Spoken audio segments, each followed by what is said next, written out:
Assalamualaikum warahmatullahi wabarakatuh. Sahabatku dimanapun berada, semoga selalu sehat walafiat dan dimudahkan rezekinya, amin.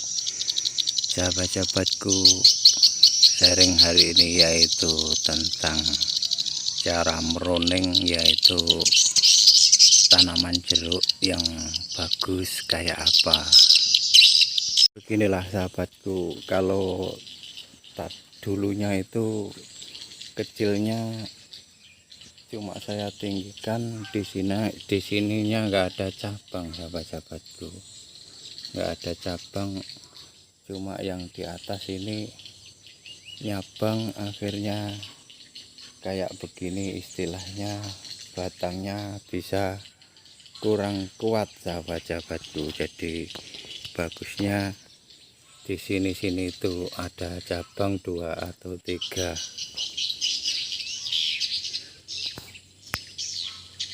Mungkin kayak ini yang sudah bisa imbang, sahabat-sahabatku. Jadi nantinya kalau berbuah lebat itu pohonnya bisa kuat. Menurut saya pribadi, sahabatku, itu yang cocok kayak begini nih, sahabat-sahabatku. Jadi nantinya kalau sudah berbuah itu justru malah buahnya lebih banyak, karena dari cabang-cabang ini bahkan batangnya juga kuat. Jadi akhirnya buahnya bisa lebat dan banyak karena sudah dibantu yaitu cabang-cabang yang banyak ini. Jadi untuk kalau misalkan cuma tinggi di atas itu nyabang 2 atau 3 malah kurang bagus menurut kami itu. Tapi sih terserah sahabatku gimana cara menilainya. Nah, misalkan begini sahabat-sahabatku, kalau ada yang tumbuh kayak begini ini bagusnya diambil, sahabat-sahabatku, karena ini nantinya sangat mengganggu. Karena ini yang bawah ini jeruk yang berbeda. Kalau yang di atas itu rasanya manis, yang ini namanya sitrun atau jeruk kecut.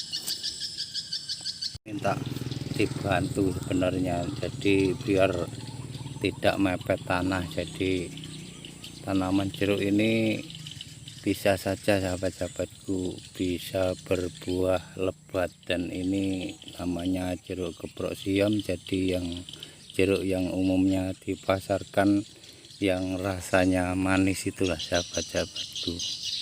Sahabat-sahabatku, cerita tentang pruning jeruk, misalkan cuma ditinggikan itu nantinya cabangnya 2 atau 3 tinggi itu malah kurang bagus, sahabat-sahabatku. Jadi bagusnya yang menurut kami yang semacam inilah, sahabat-sahabatku, itu nantinya hasilnya tambah banyak, batangnya juga kuat, sahabat-sahabatku. Jadi istilahnya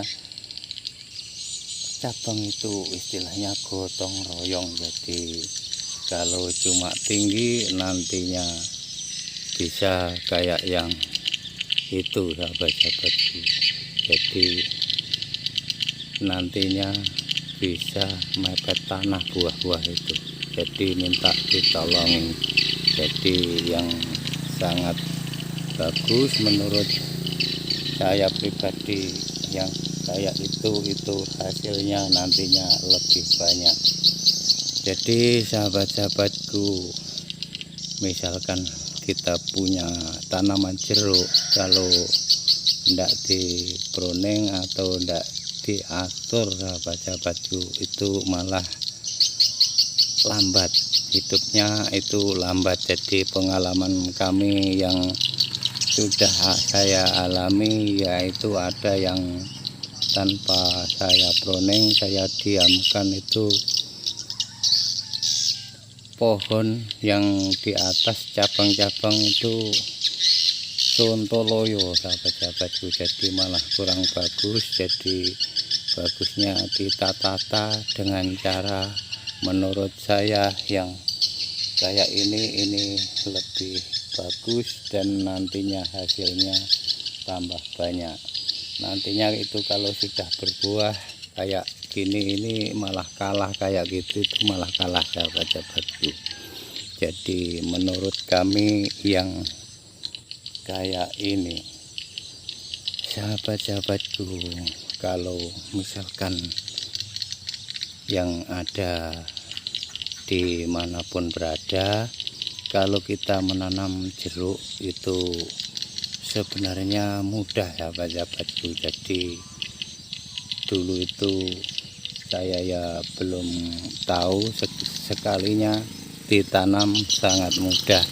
Jadi untuk sahabat-sahabatku yang ada di Kalimantan dan ada yang dimanapun berada, jadi apalagi di Kalimantan, tanaman jeruk itu bisa panen terus sahabat-sahabatku, istilahnya tanpa musim. Jadi ini yang saya buktikan begini sahabat-sahabatku, ini yang besar.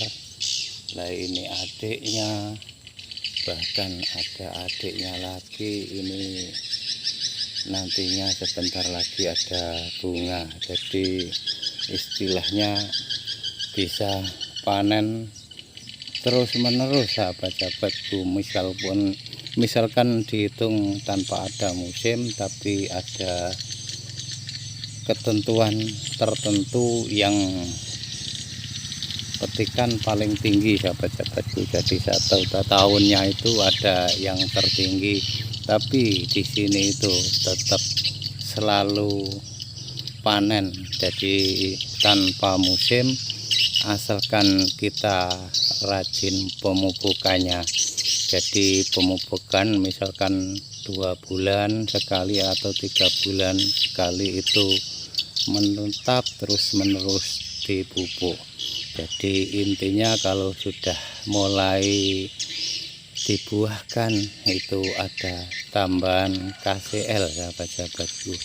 Misalkan nggak ada KCL, bisa juga MKP atau Grenga. Jadi perkembangan akar bisa merambat dan batangnya kuat sehingga tumbuhlah bunga dan buah yang menjadikan rasa manis. Jadi pemupukan tetap ada KCL.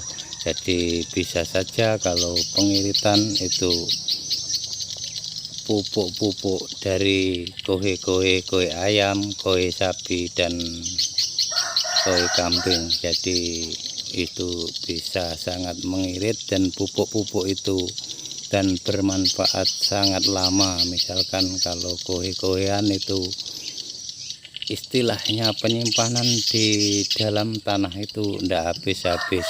Jadi pemupukan misalkan enggak semua pupuk toko itu bisa saja. Cuma itu saja sahabat-sahabatku. Jadi untuk mengenai petani Kalimantan, jadi kalau tanam jeruk keproksiem itu bisa berbuah dan sangat lebat bahkan tanpa ada musim, asalkan tidak telat pemupukan sahabat-sahabatku. Istilahnya intinya pemupukan itu misalkan 1 tahun 4 kali atau 5 kali itu tetap menetap dengan ukuran yaitu jarak yang sama. Jadi pemupukan diserap tanaman itu, kalau jeruk itu misalkan punya minta makan itu sudah ada persiapan di kandungan tanah. Saya akhiri, wassalamualaikum warahmatullahi wabarakatuh.